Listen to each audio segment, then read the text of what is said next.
ওটা কি দেখছো গো? বক্সিং। একটা হাত বুকের সামনে, আরেকটা হাত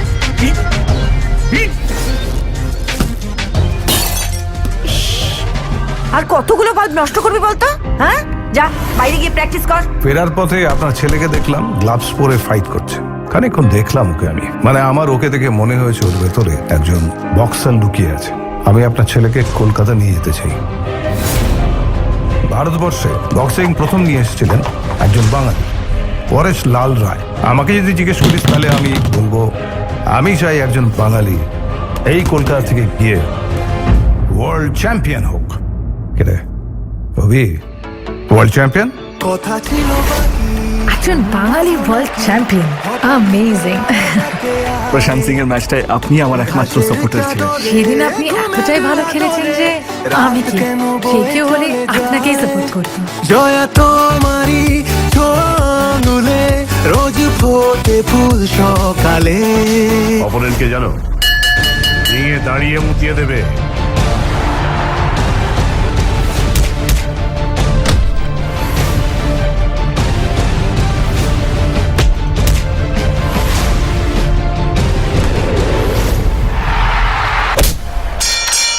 আমার বলতে খারাপ লাগছে, the champ is finished. Doctor বললো আর আমি বক্সিং লড়বো না।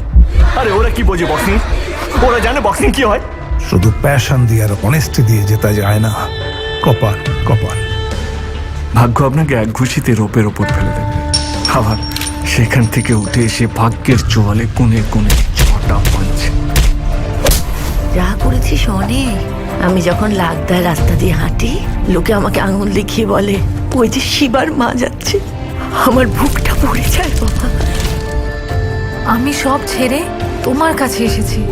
আমার কাছে তোমার বক্সিংটা অনেক বেশি important. I want to see you as the world champion. প্রতি রাতে বাড়ি ফিরে এত মানুষের ভিড়ে জ্যাম, আমিও চ্যাম্প। রোদে জলে ঘামে ভিজে একবারও থামে নিজে চ্যাম্প। তুমিও চ্যাম্প, তুমিও চ্যাম্প। এটা আমার জীবনের লড়াই জয়া, বক্সিং নয়।